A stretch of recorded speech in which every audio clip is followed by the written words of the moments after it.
আমার প্রথম থেকে তোমরা যারা ভিডিওগুলো দেখো তারা তো সবাই জানোই আমি রান্না করতে কতটা ভালোবাসি। সত্যি গো, রান্নাটা আমি এত মন থেকে ভালোবাসি আর মন থেকে রান্নাটা করি, সেজন্যই তো তোমাদের সঙ্গে আমি শেয়ার করি। কিন্তু জানো তো, আজকে আমি রান্না করতে গিয়ে এত বিরক্ত বোধ হচ্ছিলাম, আমার একদম ইচ্ছেই করছিল না যে আমি রান্না করি। কেন বলো তো? রান্না করতে করতে হঠাৎ চলে গেছিলো কারেন্ট। কারেন্ট তো আসার নামই নেই। তোমাদের সঙ্গে একটা ব্লগ আমি শেয়ার করেছি, আমি যখন ব্যালকনিতে বসেছিলাম তখন কিন্তু কারেন্ট আসেনি, তখনও কিন্তু বসেই ছিলাম। তার আগে কিন্তু শাশুড়ি মা আর মাম্মাম দুজনে মিলে বসেছিল। তারপরে তো মাম্মাম চলে গেল, তারপরে আমার শাশুড়ি মাও নিচে চলে গেল।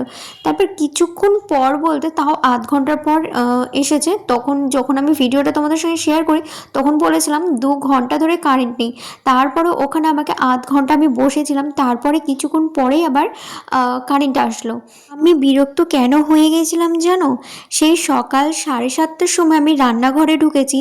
আমি ভেবেছিলাম একবারে তাড়াতাড়ি রান্নাটা কমপ্লিট করে নেব, যেহেতু অফিসে যাই অরিত আর ওর জলখাবারটা বানাতে হয়। আর ভেবেছিলাম বানানো যখন হয়ে যায় তাহলে দুপুরকার রান্নাটাও কমপ্লিট করে নেব, তাড়াতাড়ি হয়ে যাবে। এরকমই ভেবেছিলাম, তারপরে ফোনের আমি কাজ করতে পারবো এরকম ভেবেই কিন্তু আমি সমস্ত কাজ কমপ্লিট করছিলাম। কিন্তু ওই যে কারেন্ট যেহেতু ছিল না, তারপরে আবার ট্যাঙ্কিতে জলও ছিল না। ওর জন্য কি বলতো, প্রচণ্ড আমি বিরক্ত হয়ে পড়েছিলাম। যদি ট্যাঙ্কিতে জল থাকতো তাহলে কোনো অসুবিধাই ছিল না। জল যেহেতু ছিল না তার জন্য জল ছাড়া তো কাজ হবে না, যেহেতু রান্না করি বারবার হাত ধুতে হয়, এক ফোঁটাও জল ছিল না। তো সেজন্য আমাকে ওপরে গিয়ে আবার বসে থাকতে হয়েছে। তারপর যতক্ষণ না কারেন্ট এসে ততক্ষণ, যখন কারেন্ট এসছে তারপরে এবার নিচে এসেছি তখন বাজে দুপুর 2টো। আমি বিরক্ত এই কারণে হয়ে যাচ্ছিলাম যে সকালে যেহেতু সেই সকালবেলায় ঢুকেছি 7:30টার সময় রান্নাঘরে, আর কোনো কিছু কমপ্লিট হয়েছিল না, ওর জন্যই আমি বিরক্ত বোধ হয়ে গিয়েছিলাম, একদম ভালো লাগছিল না। তো যাই হোক, তারপরে কিন্তু এ দেখো আমি সকালকার যখন জলখাবারটা বানিয়েছিলাম এই ভিডিওটা তখনকারই করা। আলুর দম করেছিলাম আজকে, যেহেতু আমি রাত্রে কোনো ছোলা তারপরে মটর এগুলো কিছুই ভেজাইনি, ভুলে গিয়েছিলাম একদমই। তো সেজন্য ভাবলাম আলুর দমই করে দিই। আর আমি তোমাদেরকে তো দেখালামই আলুর দমটা কমপ্লিট হয়ে গেছে।